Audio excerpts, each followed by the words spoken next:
Ya, Assalamualaikum warahmatullahi wabarakatuh dan selamat malam pemirsa. Ya, senang sekali malam hari ini Lobby bisa kembali hadir menjumpai Anda dan nanti selama 90 menit ke depan kami akan membahas satu topik yang berkaitan dengan kejahatan seksual terhadap anak. Kita tahu beberapa waktu lalu di Indonesia banyak sekali kasus kejahatan seksual terhadap anak yang terkuak di salah satu sekolah internasional di Jakarta, bahkan dengan pengamanan yang begitu ketat, ternyata pelecehan seksual terhadap anak justru terjadi di dalamnya. Belum lagi kasus Emon yang mengakibatkan sekitar 100 lebih anak menjadi korban. Di Surabaya juga ada satu kasus di mana sang pelaku menyamar sebagai wanita dan membuat akun Facebook palsu untuk menjerat korbannya. Sebenarnya apa yang dimaksud dengan kejahatan seksual terhadap anak? Kita akan bahas malam hari ini, tentunya dengan narasumber yang sudah hadir di Lobby pada malam hari ini. Namun sebelumnya saya akan mengajak Anda untuk menyimak satu cuplikan berikut ini.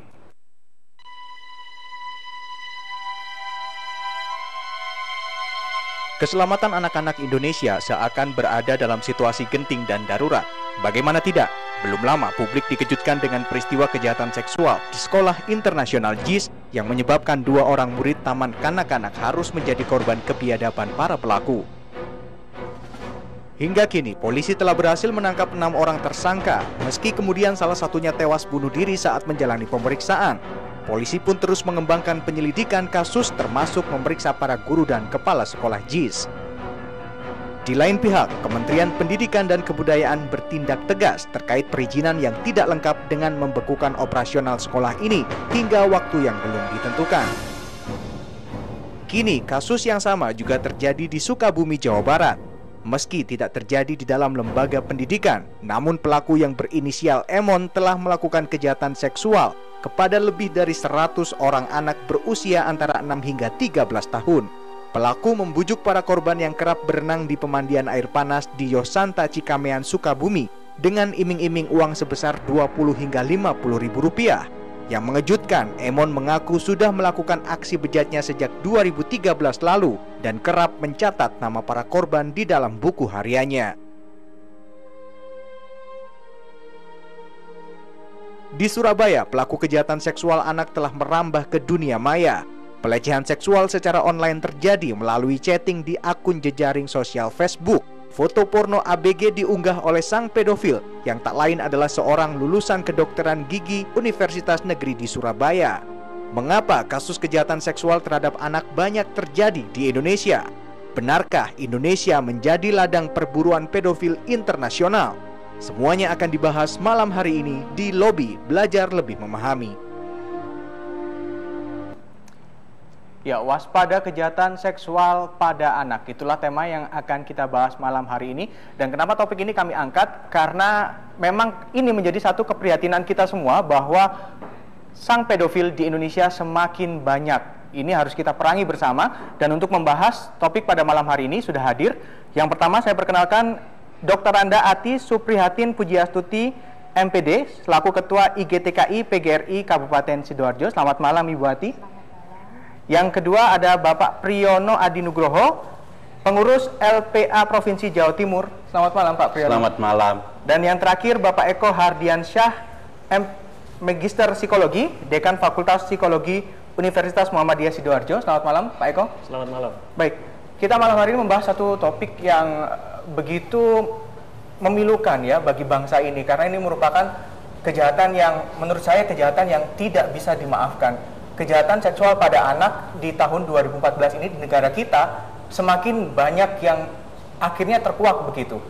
Salah satu yang paling dekat di Surabaya, ada satu kasus di mana pelaku memiliki akun jejaring sosial palsu untuk menjerat korbannya. Sebelumnya saya ke Pak Eko. Mungkin ini informasi untuk masyarakat, apa sebenarnya pedofil ini? Bisa dijelaskan Pak Eko? Ya, sebenarnya pedofilia secara prinsip itu adalah sebuah keinginan ya, keinginan atau hasrat seksual dari seseorang dari orang dewasa terhadap anak. Nah, ini yang kemudian seringkali sulit untuk diketahui oleh orang banyak itu ya. Nah, baru kemudian ketika hasrat ini itu terimplementasikan, nah ketika kemudian sudah ada korban, baru ketahuan bahwa seorang itu adalah seorang pedofil. Berarti bisa dikatakan untuk memiliki hasrat seksual terhadap anak saja itu sudah masuk kategori pedofil. Apalagi kalau itu sudah dilakukan begitu ya. Betul. Oke, Pak Priyono, kalau di Jawa Timur sendiri kasus kejahatan seksual terhadap anak dari tahun ke tahun sampai di tahun 2014 ini seperti apa angkanya, Pak? Jadi sejak tahun 2013 lalu itu memang tinggi. Ya, sampai jadi berapa, dari Pak, semua kasus kekerasan tertinggi itu kekerasan seksual. Ya. Di Komnas maupun KPAI juga demikian, sama. Artinya untuk tingkat nasional. Tahun lalu Komnas Perlindungan Anak itu mencatat 58% dari kasus-kasus kekerasan pada anak itu adalah kekerasan seksual. Karena itu tahun 2013 disebut tahun darurat kekerasan seksual pada anak. Itu tahun lalu sebenarnya. Tahun lalu. Ternyata justru itu belum puncak gitu loh. Tahun ini kita dikejutkan mulai dari JIS ya. Jadi kita sebenarnya berterima kasih pada media, pada kawan-kawan jurnalis. Jadi sudah darurat kekerasan seksual pada anak, sekarang ini ya. Pemerintah itu belum tanggap, belum terbuka itu, kesadaran masyarakat juga belum anu. Terus dengan JIS itu karena ini sekolah bergengsi, terus orang tua korbannya juga sangat vokal dan rupanya itu menarik perhatian kawan-kawan pers. Ini di blow up. Ini ada hikmahnya. Bagi saya hikmahnya itu pertama membuka kesadaran dari semua pihak, terutama pemerintah, ya. Tapi ini ya Bu Menteri kok tidak kelihatan gitu. Oke. Dari tahun 2013 yang lalu kondisi ini juga sempat disuarakan gitu ya, Pak ya. Namun apa tindakan dari pemerintah? Tindakannya kita hanya teriak-teriak, nomor satu kita ingin pelaku dihukum lebih berat gitu. Jadi sementara ini di Undang-Undang Perlindungan Anak kan minimal 3 tahun, maksimal 15 tahun. 15 tahun. Itu saja. Nah, yang tahun lalu tuh si RI yang ternyata ayahnya sendiri umur 5 tahun itu sampai meninggal ketularan penyakit seksual. Itu akhirnya dihukum 5 tahun. Baik, Pak Priyono, saya potong sebentar. Saya memiliki satu artikel di sini di mana ada artikel yang menyebutkan di tahun 2014 hingga Mei saja tercatat sudah ada sebanyak 697 kasus kejahatan seksual anak terjadi di Indonesia. Kalau Bapak melihat angka yang semacam ini, ada artikel yang kedua. Masih artikel yang pertama. Kalau melihat angkanya sudah mencapai 690 dan hampir 700, mungkin sekarang sudah 700 begitu, Pak. Kira-kira apa yang menyebabkan begitu banyak kasus kejahatan seksual terhadap anak begitu? Kira-kira celahnya di mana ini, Pak? Analisis dari pelaku maupun korbannya. Ini ada lagi, Pak, kasus pedofil ya di Indonesia tertinggi di Asia. Dari tempo.co.id. Indonesia menempati posisi tertinggi di Asia, Pak. Jadi saya itu pernah diwawancara oleh FBI Amerika ya. Jadi mereka menyampaikan bahwa kalau di Amerika tuh tuntutan atau tuntutan hukumannya sangat tinggi, sehingga pedofil Amerika tuh eksodus. Salah satunya adalah Indonesia. Jadi dipesan kalau terjadi, saya masih menyimpan kartu namanya, tapi yang terjadi di Bali, di Surabaya juga itu bukan orang Amerika, yang orang Barat tuh Australia, Perancis, kemudian orang Belanda. Belum pernah ada orang Amerika kebetulan. Kemudian dari sisi nanti korban juga bisa dianalisis. Jadi tadi saya ngomong dengan Pak Eko, di Sukabumi itu aneh sekali. 100 lebih anak korban, tidak ada satupun yang teriak, yang berontak gitu loh. Tidak mau, saya kena ini. Itu kalau dilihat dari modusnya, anak-anak itu diberi iming-iming uang begitu, Pak? Satu itu mungkin juga diancam, tapi dari 100 itu anak kok. Nggak ada yang bersih. Ini apa gitu loh. Mungkin nanti Pak Eko bisa menjelaskan. Masa mereka menikmati, moga-moga tidak gitu. Baik. Dianggap sesuatu yang normal kah? Seperti itu. Baik, saya ke Ibu Ati. Ibu Ati, kalau melihat banyaknya kasus kejahatan seksual kepada anak-anak begitu ya, Bu ya. Di Sidoarjo sendiri, apakah Ibu juga mendengar ada kejahatan seksual juga di Sidoarjo dari pantauan Ibu? Dari pantauan kami, insya Allah kalau Kabupaten Sidoarjo belum ada.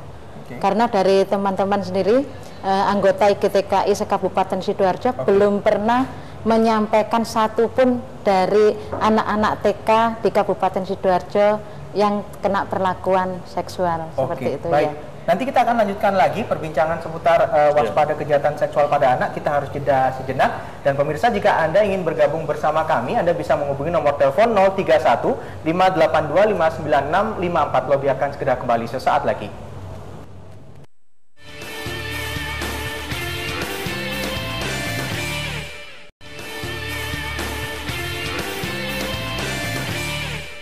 Ya, kembali bersama kami di Lobby Belajar Lebih Memahami, dan kami masih membahas tema waspada kejahatan seksual pada anak. Kami sudah melakukan jajak pendapat begitu kepada masyarakat.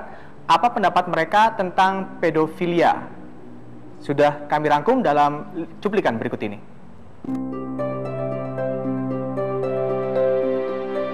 Tahu, pedofil tuh orang yang kelainan seksual. Menyukai anak di bawah umur. Itu pelecehan seksual pada anak.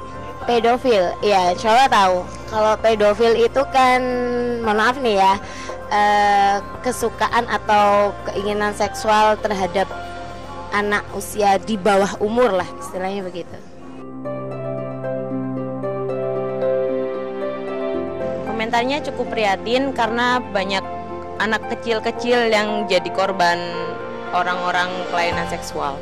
Ya, sangat disayangkan belakangan ini banyak kasus seperti itu.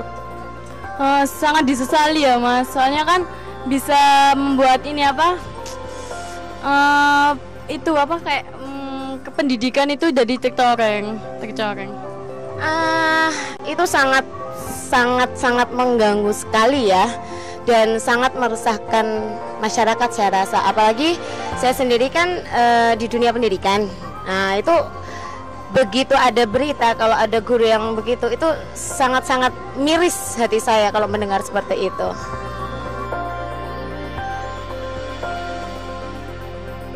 Setuju, karena dengan diberikan kurikulum atau pengetahuan dari kecil, mereka bakalan lebih tahu dan lebih memahami arti seksual yang sebenarnya. Sangat setuju. Mungkin bisa mengurangi kasus lebih dini ya, mengantisipasi. Enggak setuju. Soalnya kan kalau misalnya dia diajarin pendidikan seksual mulai dari dini, dia bakalan itu dong, tahu kayak gimana cara-caranya sebelum usia dia. Artinya begini, kalau menurut saya itu harus terarah. Ya, boleh-boleh aja dilakukan secara dini, tapi kurikulumnya harus jelas. Jangan asal diberikan, tetapi kita juga harus membuat batasan-batasan. Tingkat TK itu apa yang diberikan, SD apa yang diberikan. Nggak harus vulgar kan dalam istilahnya penyampaian materi tentang pendidikan seksual usia dini, itu kan nggak harus vulgar. Masih banyaknya penyebaran video porno di luar sana. Mungkin kurangnya pendidikan, kurangnya pengawasan dari orang tua, kurangnya perhatian orang tua mungkin. Banyak faktor ya. Yang pertama, yang paling utama adalah akhlak dari pelakunya. Itu yang kedua, karena banyaknya sekarang kan internet itu juga masih ada beberapa yang belum terfilter oleh Kominfo ya. Nah itu juga salah satu faktor yang menyebabkan masih banyaknya pedofil yang terjadi di Indonesia.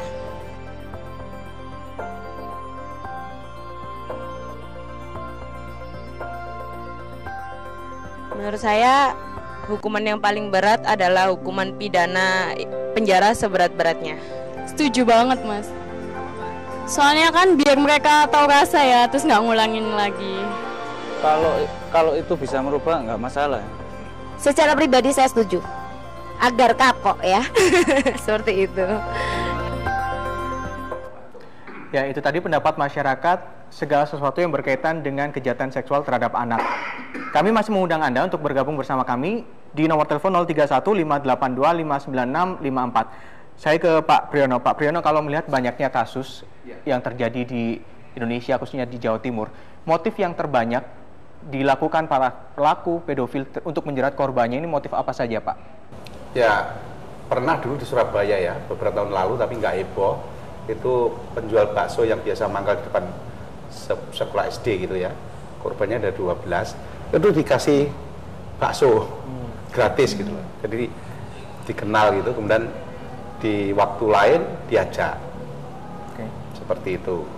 Ada kasus lain ya dipaksa, artinya kalau nggak mau nanti dipukul dan sebagainya, itu ada. Kemudian yang pernah terjadi pada anak jalanan, pelakunya orang luar, orang bule itu dibelikan sepatu, baju, diajak makan ke restoran, terus diajak menginap di hotel. Nah itu waktu itu. Jadi si korban dalam hal ini ya, ini juga kita perlu perhatian itu tidak merasa itu masalah, itu yang memprihatinkan justru itu.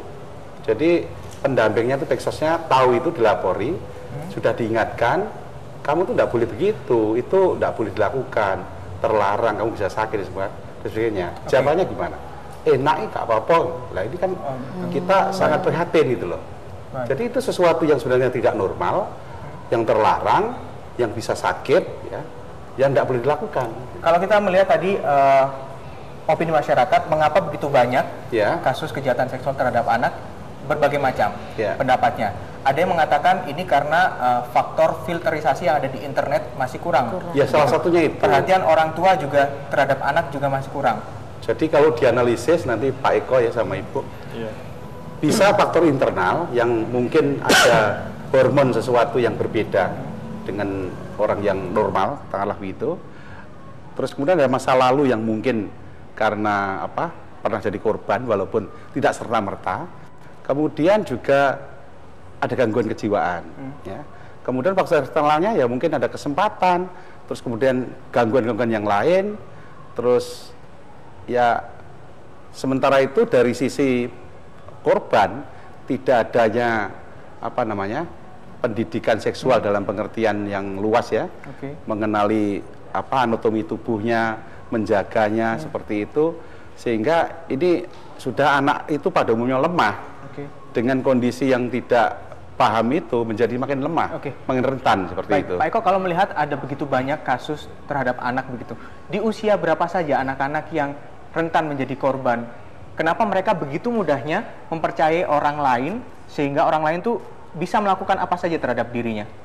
Ya, sebenarnya ini yang kemudian perlu kita waspadai ya, bahwa sebenarnya menjadi korban pedofilia itu pasti adalah anak-anak.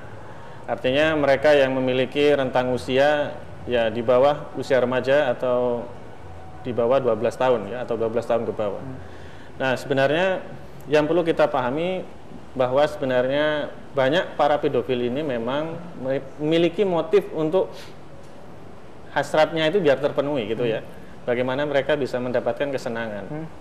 Nah, cuman yang perlu kita waspadai juga di sini adalah bagaimana modusnya itu. Jadi mereka ketika akan mengincar korban itu pasti seperti yang tadi disampaikan oleh Pak Pri, ada dua hal ya. Bagaimana kemudian mereka bisa menarik minat anak tersebut pada dia, terus kemudian dia bisa membawa anak ini ke sebuah tempat tertentu yang mungkin tidak akan terganggu oleh orang lain, tempat yang sepi, sehingga kemudian ketika mereka ada di situ, maka si orang dewasa ini akan leluasa. Ketika si anak tidak mau, ya, maka akan dia lakukan kekerasan terhadap anak ini. Kalau bisa dikatakan pedofil ini merupakan gangguan psikologis atau murni kelainan seksual, Pak Eko? Ya, sebenarnya kalau kita bicara gangguan psikologis ya, gangguan psikologis itu pasti akan sangat banyak sekali macamnya. Salah satunya adalah gangguan seksual ini. Nah, saya rasa pedofilia itu salah satu yang juga termasuk dalam apa yang kita sebut dengan gangguan psikologis itu ya. Karena orang dewasa itu ya seharusnya mereka menyukai orang dewasa, tapi yang ini malah dia menyukai anak kecil itu. Berarti pelaku pedofilia ini usianya bisa usia berapapun ya Pak Eko ya? Kalau kita bicara pada tersangka ya itu adalah orang dewasa. Saya punya satu artikel ini Pak Eko, di mana dalam artikel ini menyebutkan ada satu kejadian di Madiun, seorang kakek berusia 85 tahun tega mencabuli siswi sekolah dasar. Ini diambil dari merdeka.com pada 23 Mei yang lalu.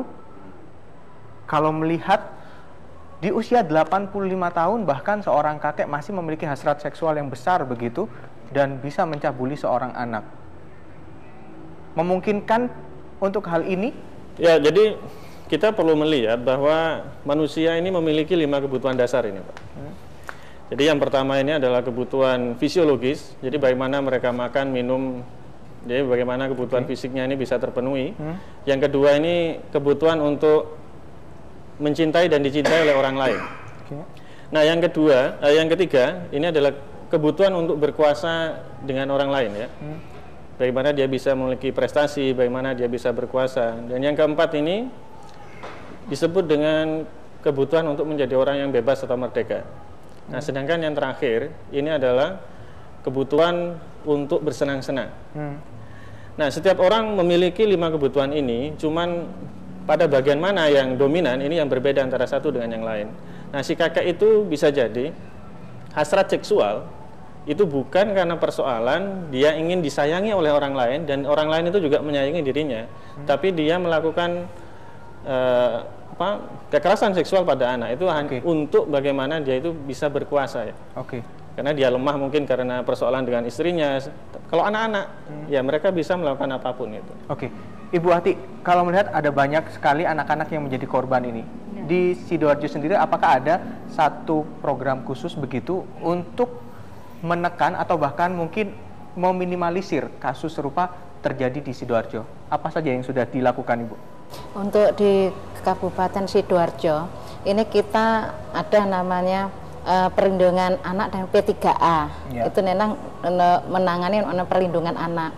Juga ada dinas untuk BKPPMP itu juga melindungi untuk perlindungan perempuan dan anak.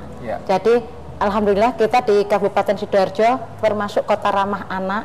Jadi semua kebutuhan anak-anak kita berdayakan anak-anak dengan kreativitasnya. Apakah anak-anak di Sidoarjo juga dikenalkan organ penting dalam dirinya sehingga terhindar dari kejahatan seksual? Dijawab nanti Bu Ati karena kita harus jeda dulu.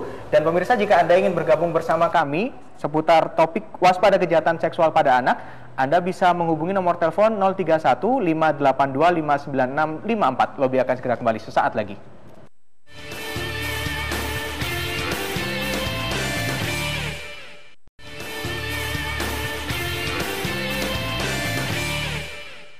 Ya, kembali bersama kami di Lobby Belajar Lebih Memahami, dan sebelum saya melanjutkan perbincangan dengan narasumber pada malam hari ini, saya ada satu informasi yang datangnya dari Jember, di mana di Jember juga terjadi kasus kejahatan seksual terhadap anak. Anak di usia 7 tahun di Jember menjadi korban kekerasan seksual, dan sebelum dilakukan kekerasan seksual itu, pelaku terlebih dahulu memukuli korbannya. Informasinya berikut ini. Bocah berusia 7 tahun warga Tanggul, Jember, Jawa Timur menjadi korban sodomi AG 25 tahun tetangganya sendiri. Menurut ayah korban, kejadian tersebut terungkap ketika korban menangis mengeluh sakit di bagian anus dan dadanya.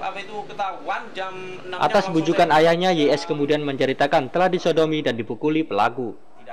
Orang tua korban kemudian melaporkan kejadian tersebut pada polisi. Polisi pun langsung menangkap pelaku. Ayah korban mengaku anaknya disodomi 3 kali. Ketiga kalinya pelaku menyodomi korban di halaman samping rumahnya sendiri. Sementara kejadian pertama dan kedua korban disodomi di rumah pelaku. Setiap akan menyodomi korban, pelaku kerap memukuli dada korban hingga korban ketakutan. Bahkan pelaku juga mengancam korban akan terus memukuli dan menyodomi jika korban mengadukan peristiwa tersebut pada orang tuanya. Anaknya ini kok nangis terus gitu. Istri saya tidak curiga. Karena si Agus tadi bilang, ini nangis katanya. Loh, kenapa Gus kok nangis Gus? Jatuh pelusut-pelusutan di sebelah ini. Terus anaknya kan diam, nangis terus, takut anak saya itu. Akhirnya Agusnya pulang. Begitu pulang, langsung diinterogasi oleh istri saya bagaimana dirayu. Akhirnya dirayu lama ini untuk mengungkap karena dia kan ketakutan. Anak saya itu ketakutan. Dia ngaku bahwa saya kata Maduranya itu sakit. Kejadian tersebut dibenarkan Sulihati, tetangga korban. Menurut Sulihati, pelaku sering keluar masuk rumah korban dan bermain bersama korban. Bahkan pelaku sering bermain dengan anak-anak lain di alun-alun dan di rumahnya. Saya ngepel, terus saya kan biasa lihat anak itu di situ. Terus saya guyoni malahan, jaga ponakannya gitu. Ya sudah, dia senyum sama saya. Saya nggak curiga, memang sering ke situ. Sering main sama adik ini ya. Terus? Sering main ke situ anaknya. Jadi saya nggak curiga. Kadang kan duduk-duduk di situ gitu. Terus kemarin di sini itu waktu ditangkap polisi ya, saya guyon sama dia. Saya kan nggak tahu. Taunya sudah kejadian. Sementara Hendra, adik pelaku, mengaku kaget dengan penangkapan kakaknya. Pasalnya selama ini kakaknya tidak pernah menunjukkan sikap di luar kewajaran. Pelaku yang bekerja di toko kelontong ini memang dikenal penyayang anak-anak. Sementara itu, KBU Polres Jember Ibtu Suhartanto membenarkan adanya kasus sodomi anak di bawah umur. Polisi pun telah menangkap pelaku.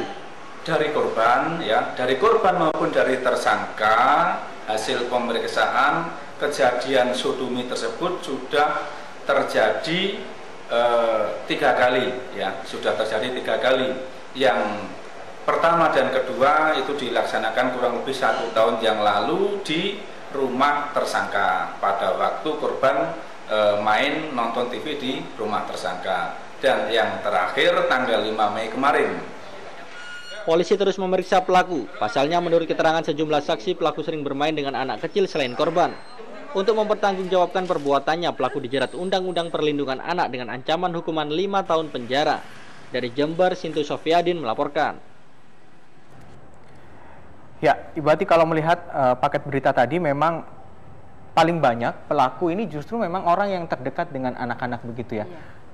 Lalu apa yang dilakukan di Sidoarjo untuk menghindari anak-anak yang rentan menjadi korban kejahatan seksual? Apakah memang ada satu program khusus begitu yang selain bimbingan kepada orang tua untuk selalu mendampingi anaknya, apakah sang anak juga diberikan pengetahuan seksual begitu Bu, untuk menjaga organ vitalnya begitu? Iya, untuk anak-anak usia dini ya, utamanya untuk taman kanak-kanak, kita sesuai dengan Permen 58 tahun 2009 tentang standar pendidikan usia dini, itu kita sudah mengenalkan mengenai tema-tema dalam pembelajaran TK.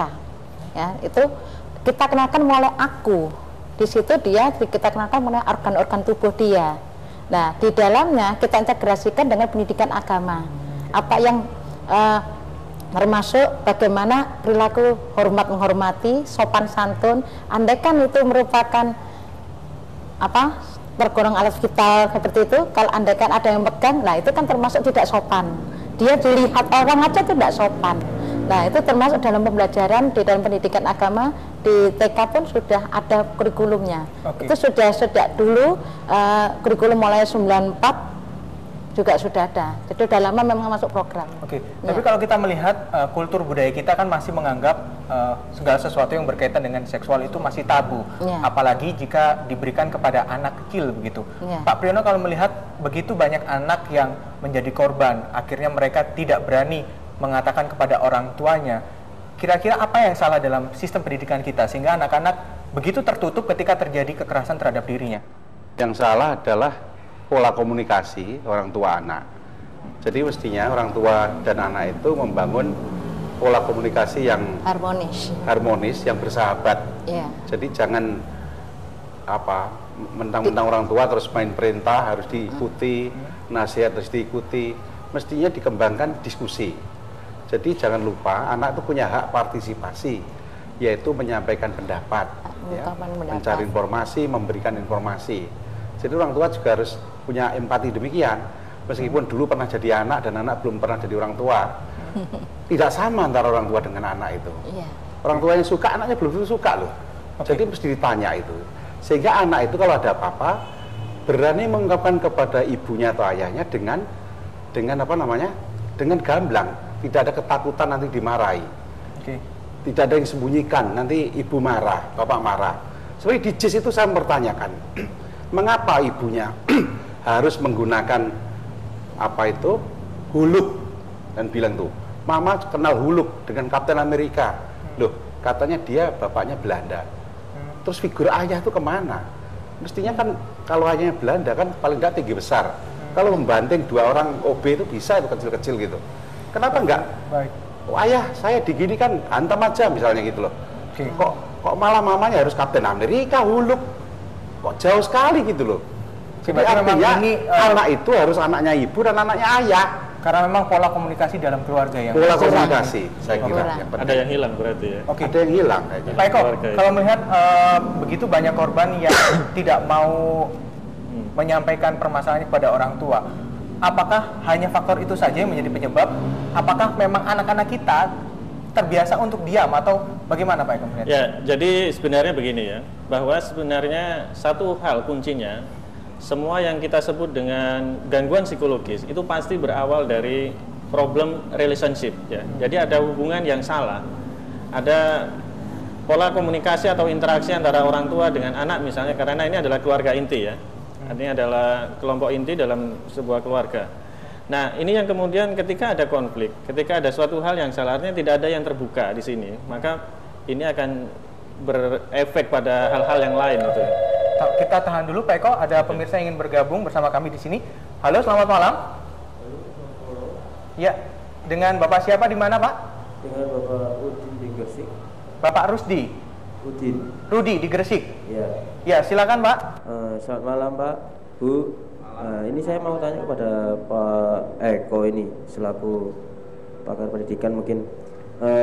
Yang terakhir kemarin kalau nggak salah yang kepala sekolah yang di sekolah di Jakarta itu ternyata ada kaitannya mungkin terlibat dalam kasus yang barusan terjadi. Menurut pandangan Pak Eko sendiri bagaimana dengan di dunia pendidikan kepala sekolah saja bisa tersangkut, jadi mungkin untuk kedepannya ini bagaimana untuk pendidikan agar anak-anak ini aman gitu. Tidak menjadi korban begitu ya Pak Rudi ya. Baik, itu saja Pak Rudi. Ya, terima kasih Pak Rudi atas waktunya bersama kami.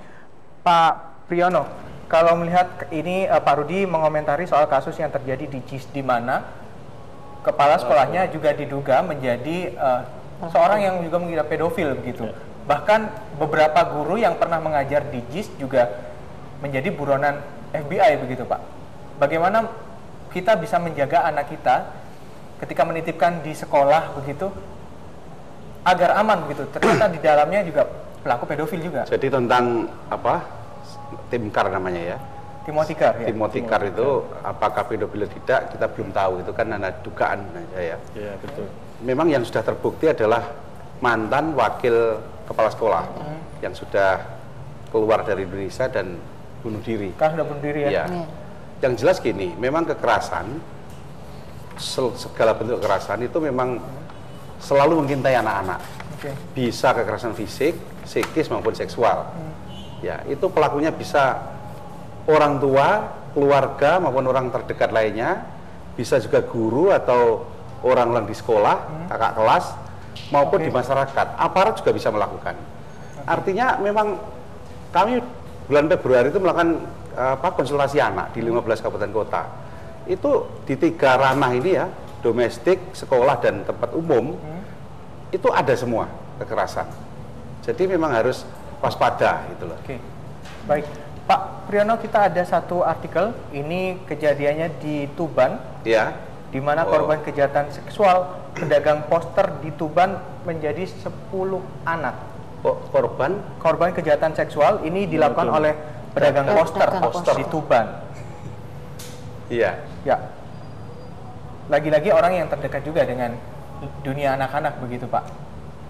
Apakah sebaiknya jika melihat begitu banyak kekerasan terhadap anak seksual khususnya, apakah perlu ada revisi begitu terhadap Undang-Undang Perlindungan Anak kita jika di dalamnya hukuman yang akan disangkakan kepada pelaku antara 3 sampai 15 tahun ini terbukti tidak dapat menekan angka kekerasan terhadap anak? Punitif atau sanksi itu salah satu aja ya. Sebenarnya kita punya Perda Jawa Timur mengenai sistem penyelenggaraan perlindungan anak.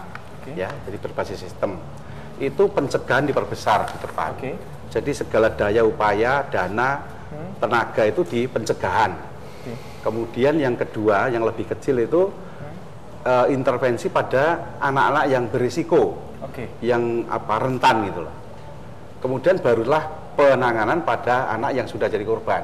Oke, ada tiga begitu ya Pak ya? Iya, pencegahan, intervensi terhadap anak maupun anak berisiko dan penanganan Baik, korban. dilanjutkan nanti Pak Priyono karena kita harus jeda dulu. Anda yang di rumah bisa bergabung bersama kami dengan menghubungi nomor telepon 031 582 596 54. Lobby akan segera kembali sesaat lagi.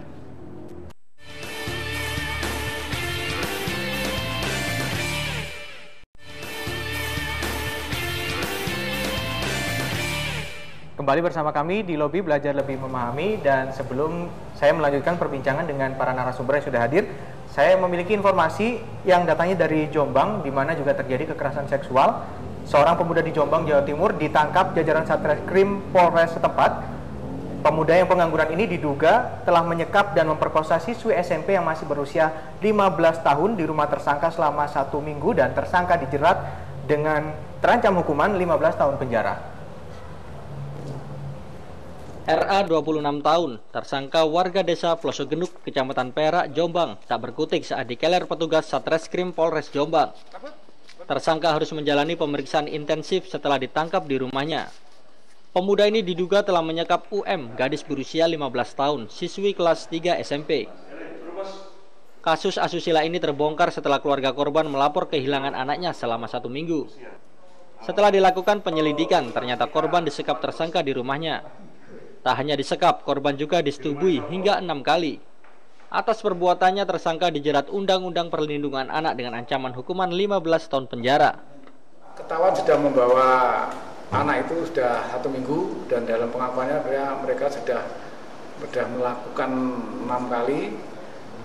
Kemudian mereka kita amankan, kita sidik, kita ancam dengan Undang-Undang Perlindungan Anak.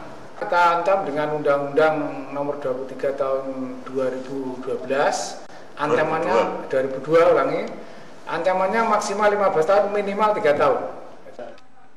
Data Polres Jombang menyebutkan selama tahun 2013 tercatat 36 kasus kekerasan seksual. Dengan rincian 11 kasus diproses hukum, 16 diselesaikan secara kekeluargaan, dan 9 kasus belum terbongkar. Hingga pertengahan 2014, Polres Jombang menangani 18 kasus kekerasan seksual. 15 kasus diproses hukum dan 3 diselesaikan secara kekeluargaan. Dari Jombang, Jawa Timur, Umar Sanusi melaporkan. Ya, kalau kita melihat ada begitu banyak kasus kejahatan seksual terhadap anak, salah satu modus yang digunakan adalah melalui jejaring sosial, di mana para pelaku berusaha menjerat korbannya melalui jejaring sosial. Saya memiliki satu artikel di mana dalam artikel ini menyebutkan bahwa Facebook juga sering digunakan untuk penculikan dan perdagangan anak perempuan. Memang begitu banyak dampak yang ternyata dampak buruk yang dihasilkan dari jejaring sosial seperti Facebook ini menjadi satu media para pelaku tindak kejahatan seksual untuk menjerat korbannya. Pak Priyono, kalau melihat semakin banyak angka yang korban yang akhirnya keluar saat ini, apakah juga di dalam angka-angka itu juga banyak yang ternyata dari korban dari jejaring sosial semacam Facebook ini, Pak Priyono? Betul. Jadi sejak beberapa tahun yang lalu, kami di LPA Jawa Timur itu sering menerima pengaduan anak SMP ya, kenalan dengan lewat Facebook, kemudian ketemu, ternyata kemudian ya terjadi itu gitu loh. Bahkan ada yang lari dari rumah juga gitu loh. Oke. Jadi itu apa ya? Sepertinya kita perlu kedewasaan. Jadi orang tua juga harus paham tentang jejaring sosial, paham tentang Facebook itu apa sebenarnya, supaya bisa gaul juga dengan anak. Karena kalau tidak begitu, ya anaknya. Mungkin orang tua sekarang juga harus melek internet begitu ya Pak ya, sehingga juga bisa memantau bagaimana kegiatan anak mereka di jejaring sosial semacam ini. Ini seperti ini apa ya? Dianggap satu kemewahan yang dia ikut itu merasa ini modern, maju, mewah. Ternyata akan terjebak gitu. Kalau melihat kondisi yang ada di masyarakat semacam ini, Pak Eko, orang tua menuruti apa saja keinginan anaknya. Ternyata justru gadget-gadget yang mereka berikan kepada anak mereka, justru itulah yang menjadi alat untuk anaknya akhirnya terjerumus ke dalam kejahatan seksual semacam ini. Kalau melihat begitu banyak kasus karena pemberian orang tua semacam ini, sebaiknya apa yang harus dilakukan orang tua? Apakah memang memberikan handphone yang tidak dengan fasilitas internet yang bagus gitu atau bagaimana? Ya sebenarnya bagi anak-anak ya, kalau kita bicara pada konteks anak-anak, sebenarnya tidak ada yang lebih berharga itu ketika orang tua dekat dengan anak. Jadi apapun yang kemudian dilakukan oleh orang tua ini harus memang dioptimalkan bagaimana dia itu bisa dalam berinteraksi dengan anaknya itu bisa intens ya. Handphone ini hanyalah sebuah tools yang sebenarnya akan sangat berbeda ketika saya berbicara dengan Mas misalnya ya secara langsung, ketika saya nelpon dengan jenengan itu akan sangat berbeda.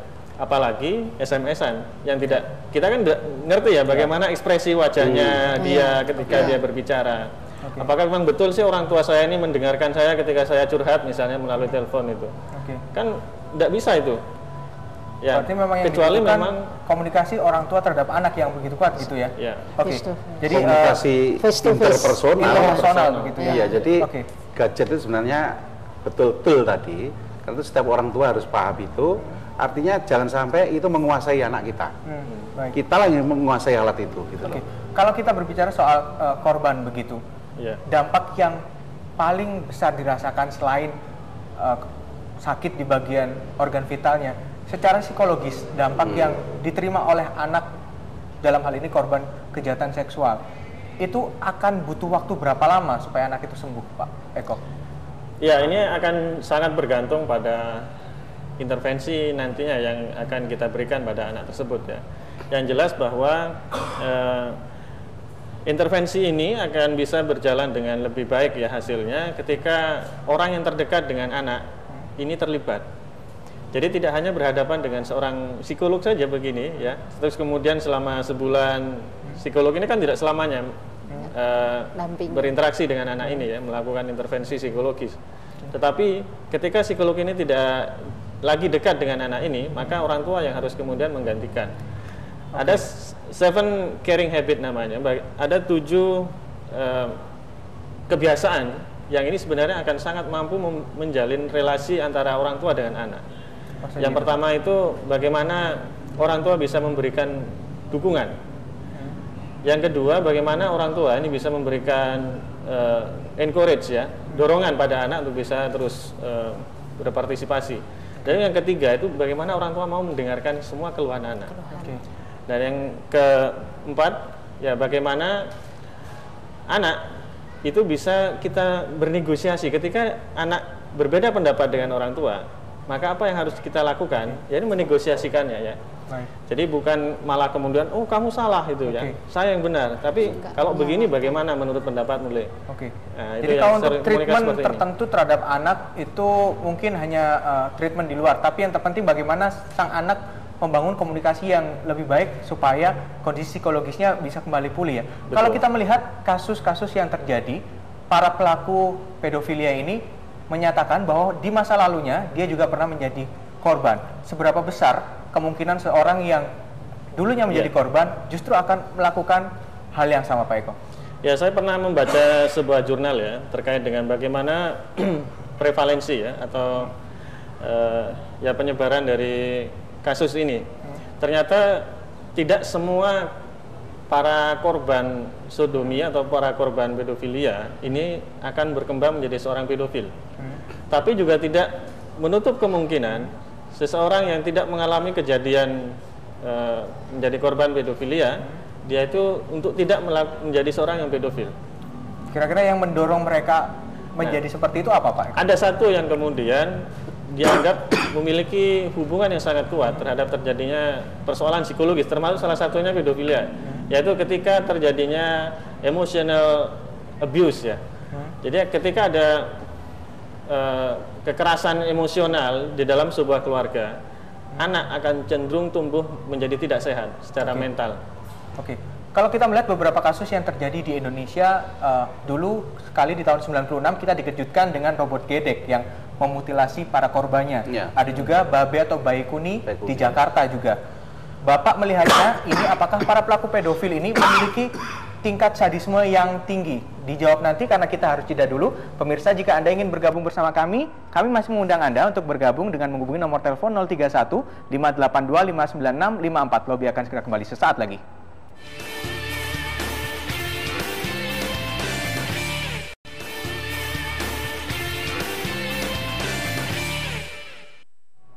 Ya, kembali bersama kami di Lobi Belajar Lebih Memahami, dan saya awali segmen ini dengan informasi lagi yang datangnya dari Ponorogo, di mana di sana untuk mencegah pelecehan seksual dilakukan penyuluhan pendidikan seksual sejak dini. Berikut informasinya.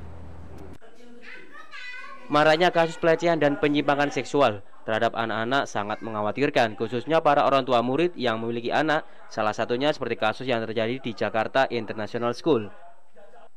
Fenomena ini disikapi secara dini oleh anggota polisi Resor Ponorogo dengan memberikan penyuluhan pada anak-anak di TK Bayangkari tentang pengetahuan seks, dengan menunjukkan bagian tubuh yang boleh dan tidak boleh dipegang oleh orang lain. Diharapkan anak-anak dapat menjaga dan membatasi diri mereka dalam bergaul dengan teman dan sekitarnya. Selain itu, himbauan agar tidak mau diajak oleh sembarang orang dan untuk menghindari perilaku kekerasan terhadap sesama teman juga dihimbaukan pihak Polres Ponorogo kepada para siswa TK Bayangkari ini. Kejadian-kejadian yang terjadi di daerah-daerah lain, khususnya yang terjadi di JIS Jakarta International School, kemudian kekerasan yang terjadi di SDN Makassar di Jakarta Utara, kemudian kekerasan-kekerasan lain yang ada kena 5 SD dipukuli temannya sampai meninggal dunia. Ini kita memprihatinkan dan perlu kepedulian kita semua, bukan hanya orang tua, bukan hanya ibu bapak dan ibu guru, tetapi kita sebagai pelayan masyarakat, pelindung masyarakat punya peranan yang luar biasa. Dan kami dari acara penyuluhan ini, anak-anak dapat menangkap dan memahami materi apa yang telah diberikan oleh polisi kepada mereka. Nggak boleh nonton film yang tidak. Terus selain itu apa lagi deh? Nggak boleh nakal sama temannya juga. Nggak boleh pukul-pukulan. Ya. Dari pihak pengurus TK Kemala Bayangkari Ponorogo, sebagai tindakan pencegahan agar para siswa terhindar dari pelecehan seksual adalah selain memberikan penyuluhan, benteng dari diri sendiri, diantaranya benteng iman dan pengetahuan agama, merupakan hal yang sangat diperlukan untuk dimiliki tiap anak.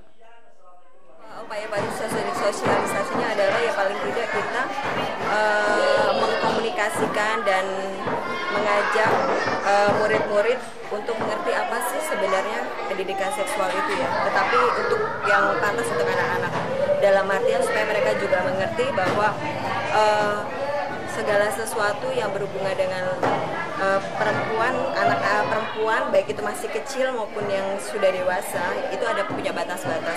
Jadi yang lebih ke intinya kita lebih ke arah pendidikan agama.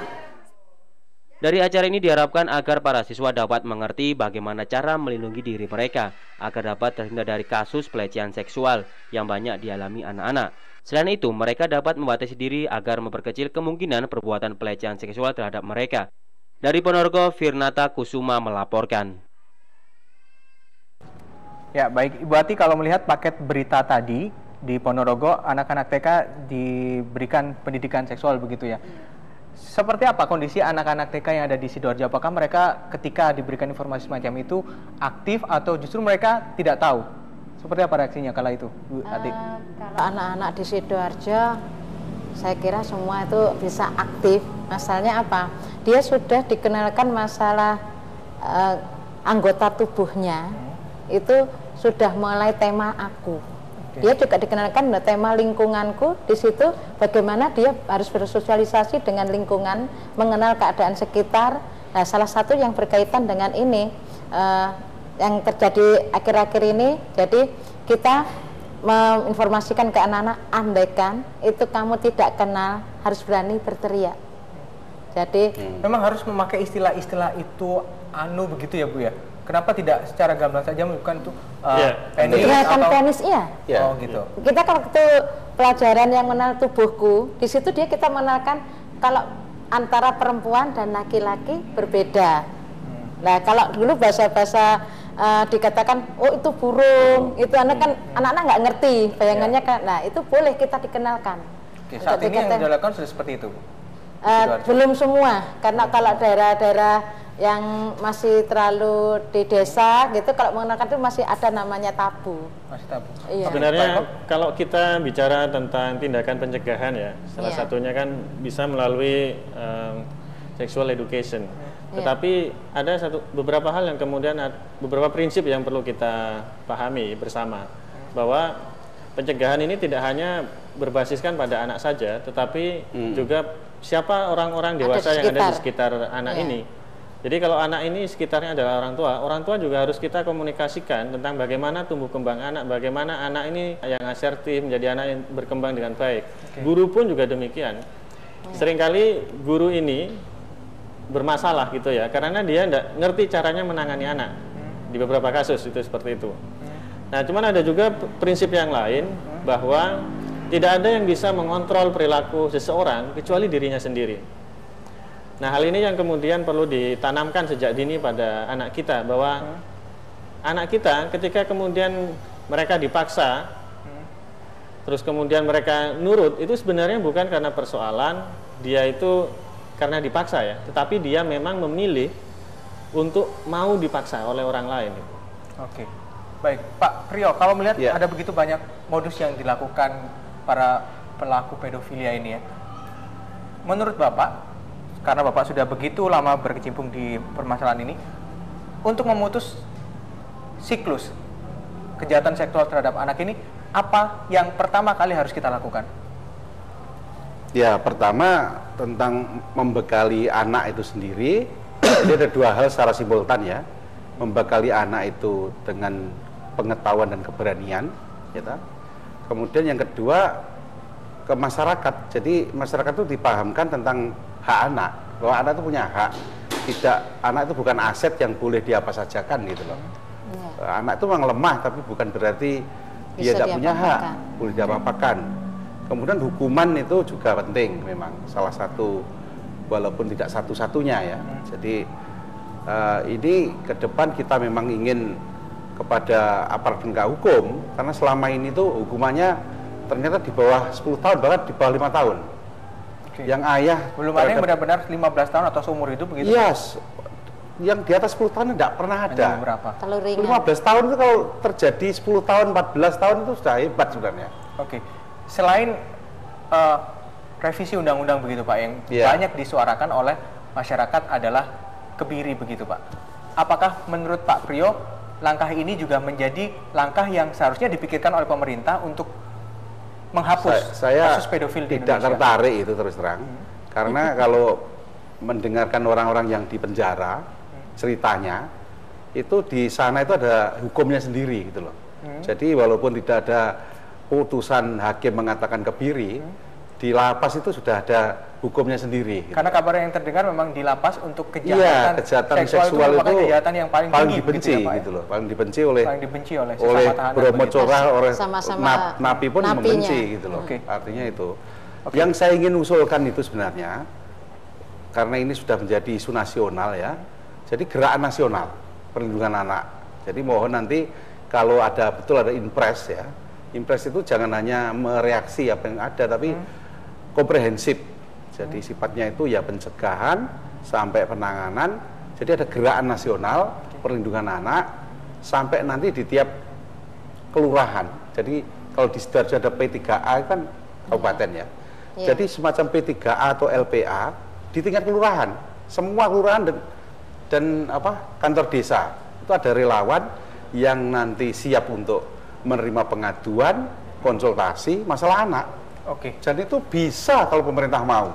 Jadi selama ini anak itu kan dianggap tidak penting gitu loh. Berarti selama ini pemerintah dianggap masih belum begitu memperhatikan permasalahan ini. Kecil. Jadi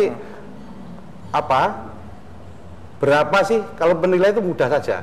Berapa banyak budget anggaran regulasi ya, kebijakan pemerintah, undang-undang, perda kalau di tingkat provinsi, kabupaten, kota, dan peraturan gubernur, peraturan bupati, wali kota yang memihak kepentingan terbaik anak, itu berapa banyak? Satu. Kedua, anggarannya berapa? Anggaran untuk anak itu jangan ngomong anggaran pendidikan, anggaran kesehatan lain. Jadi kalau gender itu punya gender budget, maka anak juga gitu. Budget untuk anak itu berapa? Tempat bermain anak itu berapa? Jadi anak itu jumlahnya Mas ya 31% di Jawa Timur itu dari jumlah penduduk, besar sekali itu. Dan anak itu menggantikan orang tua nantinya. Baik, Pak Priyo, nanti kita lanjutkan lagi. Kita harus jeda dulu. Dan pemirsa, kami masih mengundang Anda untuk bergabung bersama kami dengan menghubungi nomor telepon 031 582 596 54. Lobby akan segera kembali sesaat lagi.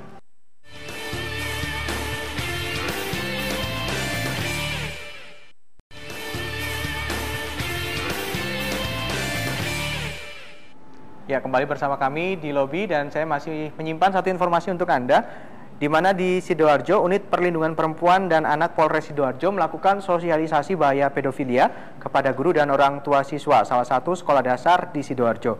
Sosialisasi ini untuk mengantisipasi maraknya kejahatan seksual yang akhir-akhir ini terjadi di berbagai wilayah di Indonesia. Sosialisasi kejahatan seksual yang dilakukan di halaman SD Negeri Pucang 1 Sidoarjo ini dihadiri puluhan guru dan orang tua siswa yang sedang mengantar dan mendampingi putra-putrinya di sekolah. Para guru dan orang tua siswa nampak memperhatikan penjelasan yang diberikan oleh petugas dari PPA Polres Sidoarjo. Sosialisasi yang dilakukan Unit Perlindungan Perempuan dan Anak Polres Sidoarjo menjelaskan soal bahaya pedofilia yang akhir-akhir ini semakin marak. Beberapa kasus pedofilia yang menjadi perhatian publik diantaranya kasus Jakarta International School dan tersangka Emon di Sukabumi yang melakukan pelecehan seksual kepada puluhan anak di bawah umur. Dengan acara ini, Polres Sidoarjo menyelenggarakan pembinaan penyuluhan di sekolah-sekolah SD terkait dengan maraknya kejadian yang ada di wilayah Indonesia ini, yaitu kekerasan dengan anak-anak yang melibatkan anak-anak. Oleh karena itu kita segera mungkin memberikan penyuluhan kepada anak-anak dan wali muridnya atau guru-gurunya sesuai dengan tugas dan fungsinya masing-masing. Misalnya orang tua, bagaimana caranya orang tua mendidik anaknya di rumah.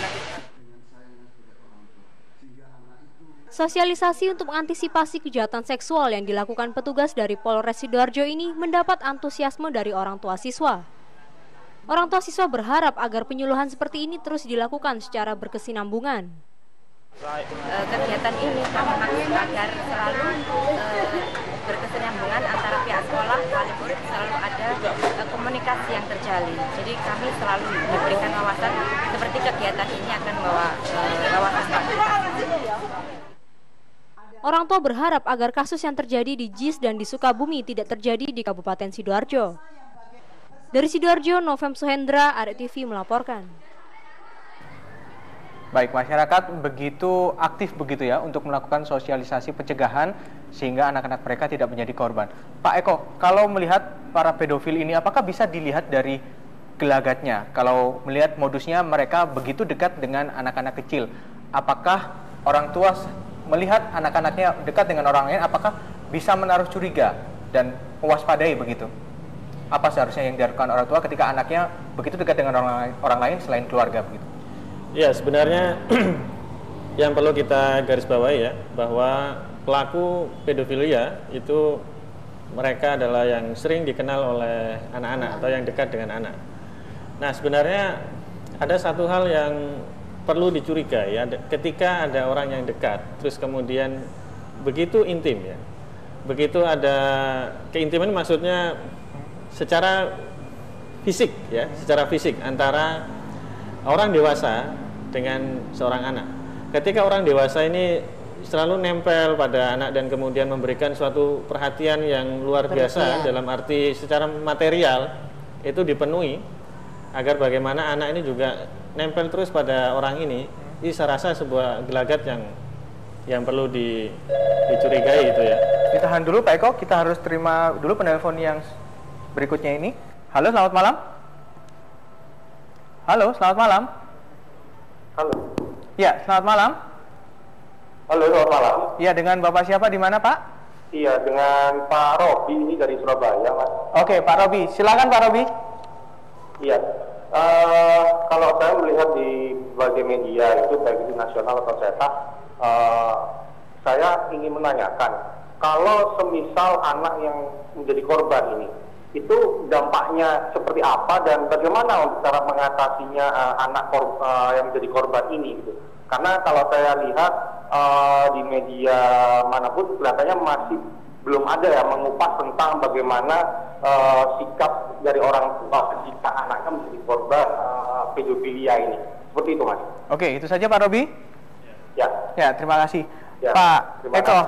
mungkin bisa dijelaskan lagi, mungkin kalau tadi informasinya masih belum diterima dengan baik oleh pemirsa di rumah. Oke. Kira-kira dampak bagi korban, terutama apa saja yang bisa dialami oleh korban dan bagaimana cara treatment untuk jadi para korban ini? Yang pertama, bahwa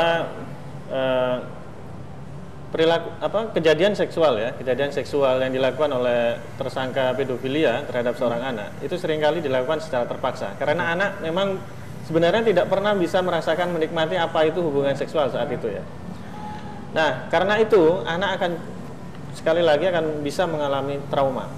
Oke, untuk mengobati trauma itu? Nah, trauma ini yang kemudian kalau ini dibiarkan, ini akan bisa berdampak pada problem-problem psikologis yang lain gitu ya. Dia akan menjadi seorang yang penakut, tidak percaya diri, dia akhirnya lebih senang menyendiri. Akhirnya juga akan berdampak pada bagaimana prestasi akademiknya, bagaimana dia berinteraksi dengan teman-temannya yang lain. Oke. Dan juga terkait dengan bagaimana dia itu bisa bersikap mandiri ya. Akhirnya menjadi troublemaker anak ini. Oke. Untuk pemulihan terhadap korban begitu, apa saja yang bisa diberikan selain pendampingan secara psikologis? Ya, saya rasa terapi psikologis ya. Ketika sudah mendengar ada anggota keluarga kita yang seperti itu, saya rasa dia perlu diundang pada seorang yang profesional yang pertama itu. Oke. Bahwa entah itu psikolog atau itu adalah seorang psikiater ya. Oke. Kalau melihat mereduksi hal ini, kasus kekerasan terhadap anak ini justru dilakukan oleh orang-orang terdekat. Mungkin juga dilakukan oleh ketika orang tuanya bekerja dititipkan kepada pengasuh gitu. Kalau Ibu Ati di Sidoarjo sendiri ada berapa banyak orang tua yang justru mempercayakan anaknya kepada pengasuh yang notabene itu bisa saja seorang pedofil gitu. Berapa banyak persentasenya kalau di Sidoarjo? Kalau selama ini yang kami lihat untuk anak-anak usia TK ini lebih banyak dititipkan pada taman penitipan anak. Jadi bukan penitipan yang biasa. Jadi kayak di Kabupaten Sidoarjo, apalagi kayak di kota sudah sadar mengenai taman penitipan anak. Iya, jadi kan dia bisa mengambil pada saat pulang kerja. Itu. Iya, itu berarti kondisi masyarakat sekarang sudah lebih aware begitu ya? Iya, lebih maju. Oke, baik. Iya. Saya masih menyimpan satu artikel, ini pernyataan dari Menteri Sosial, di mana dalam artikel ini menyebutkan Menteri Sosial cukup mendukung langkah-langkah untuk meninjau kembali hukuman kebiri pada para pelaku pedofil. Kalau tadi pernyataan sudah didapatkan oleh Pak Priyono, kalau Ibu Ati sendiri bagaimana dengan suara yang mengatakan sudah dikebiri saja? Dikebiri di sini adalah menyuntikkan hormon anti androgen sehingga melumpuhkan nafsu seksual para pelaku pedofil. Kalau Ibu termasuk yang setuju atau tidak? Kalau saya setuju. Alasannya kenapa, Bu? Alasannya kan gini, itu merupakan, saya katakan orang ini orang sakit. Kalau orang sakit, kalau dia tidak bisa disembuhkan, ini sudah merupakan hukuman tersendiri bagi dia, daripada nanti merusak kepada yang lainnya. Oke. Kalau Pak Eko setuju dengan wacana untuk memberikan hukuman kebiri ini pada pelaku pedofil? Ya, sebenarnya itu bukan solusi satu-satunya ya. Artinya kalau kita ingin memberikan hukuman seberat mungkin pada seorang perilaku, boleh saja terjadi, tapi perlu diketahui bahwa ketika seorang tersangka pedofilia itu sudah memuncak nafsunya, maka tidak ada orang lain yang bisa mencegah itu. Dia akan berusaha apapun agar bagaimana keinginannya itu bisa terpenuhi. Jadi hukuman yang berat bisa jadi akan dia hilangkan saat itu.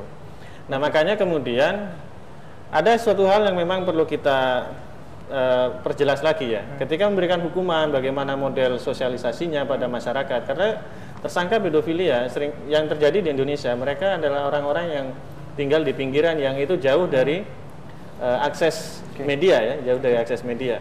Nah, bagaimana kemudian ini bisa mereka akseskan itu ya, media-media itu.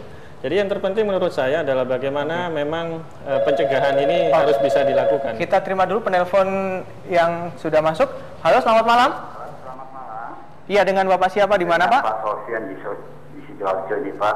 Bapak Sofian, silakan Pak. Iya, ini sangat meresahkan udah ini pedofil pada anak-anak kita. Apa nanti jadinya anak-anak bangsa ini? Sebenarnya peran pemerintah ini, DPR dan legislatif, hukum itu harus ditegakkan Pak. Jangan setengah-setengah, narkoba masih ada karena setengah-setengah, teroris setengah-setengah. Ya begini terus, pedofil itu nggak ada.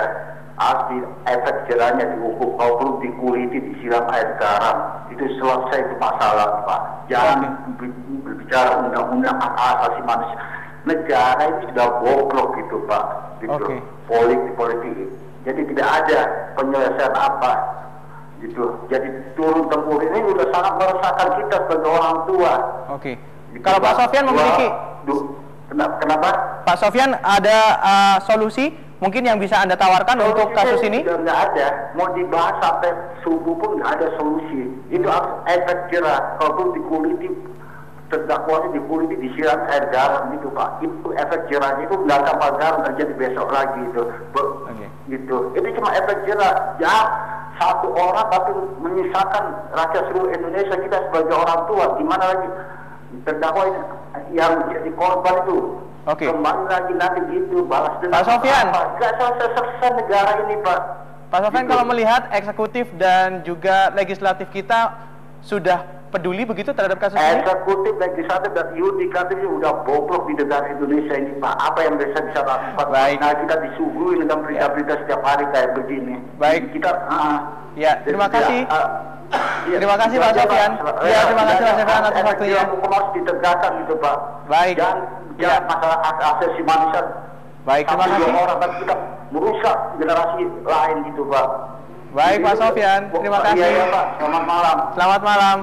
Ya, nanti kita akan masuk di segmen terakhir untuk closing statement karena kita harus jeda dulu. Pemirsa, terima kasih Anda masih bersama kami. Kami masih menyimpan satu segmen untuk Anda. Tetaplah bersama kami di Lobi Belajar Lebih Memahami.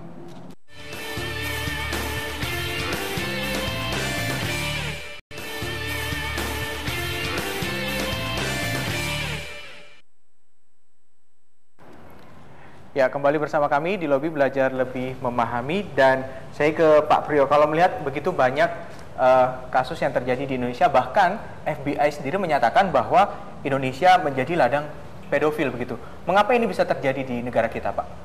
Apakah hukum kita yang tidak kuat begitu? Memang lemah dibanding Amerika itu sangat hukumannya. Kalau di sana hukuman untuk pedofil apa, Pak? Lebih tinggi pokoknya, bahkan lebih tinggi dari pembunuhan. Karena itu mengapa si Fahe itu harus bunuh diri, karena dia takut sekali dengan hukuman di sana. Gitu. Jadi kalau Pak Sofyan tadi, saya kira benar, memang eksekutif legislatif ini kurang ya, kepedulian dengan masalah perlindungan anak. Jadi masalah anak itu jarang dibicarakan. Karena itu ya dengan kasus ini yang diungkap, di blow up di berbagai media massa ini, hikmahnya adalah mestinya meningkatkan atau membangkitkan kesadaran dari pihak eksekutif dan legislatif gitu loh. Jadi nanti pileg kemarin yang nanti mau jadi DPR DPRD, moga-moga lebih paham masalah anak.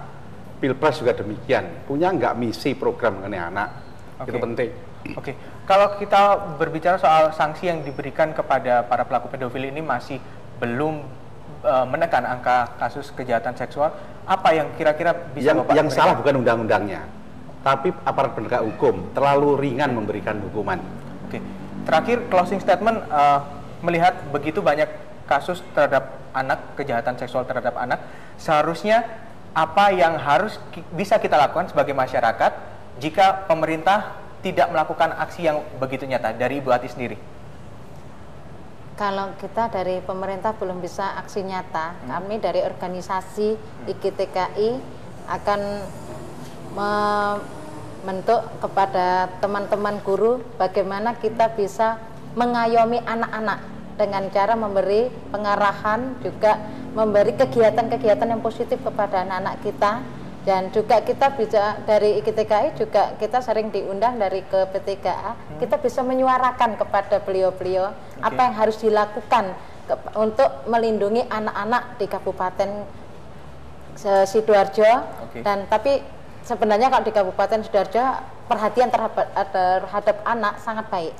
Baik. Ya. Pak Priyo, kalau pemerintah tidak memberikan aksi nyata begitu, apa yang bisa kita lakukan sekarang, Pak? Ya, LPA kemarin kan kedatangan seorang kawan, relawan, dia punya komunitas sekian puluh orang dan siap menjadi relawan untuk diterjunkan di kampung-kampung maupun sekolah-sekolah. Jadi kita akan membekali mereka untuk melakukan sosialisasi, kampanye publik dan pencegahan masalah-masalah kekerasan anak, khususnya kekerasan seksual. Baik, Pak Eko terakhir. Ya, menurut saya yang perlu dibekali ya, ada sebuah pembekalan yang memang harus diarahkan pada bagaimana anak itu menjadi pribadi yang tangguh dan kuat gitu ya. Nah makanya peran karakter education di sini itu menjadi sangat optimal. Oke, baik. Nah, cuman bagaimana kemudian kita bisa memberikan karakter education? Selama ini pendidikan karakter itu kan lebih banyak menjadi hidden kurikulum dalam mata pelajaran, matematika, bahasa Indonesia dan seterusnya. Menurut saya memang perlu ada mata pelajaran khusus yang memang ini konten atau isi-isi psikologinya itu bisa lebih spesifik ada di situ ya. Oke, baik. Lebih ada. Terus kemudian bagaimana pihak sekolah itu bisa lebih intens dalam melibatkan orang tua dalam pendidikan karakter dengan anak ini. Nah, saya rasa ini yang perlu dikembangkan dalam pendidikan kita. Kalau kita ingin membuat sebuah gerakan, maka semuanya harus terlibat itu ya. Perlindungan terhadap anak ini.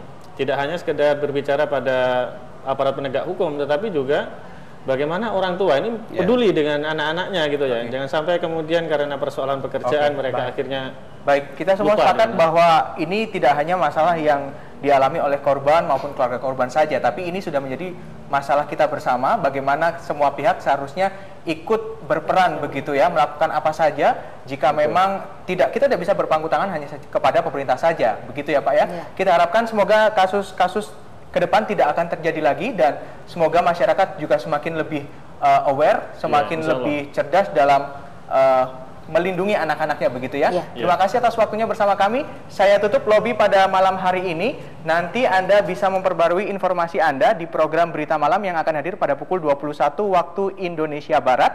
Dan mewakili teman-teman yang bertugas, saya Dedi Irawan mengucapkan terima kasih atas perhatian dan kebersamaan Anda. Selamat malam. Wassalamualaikum warahmatullahi wabarakatuh. Bersama di sini kita coba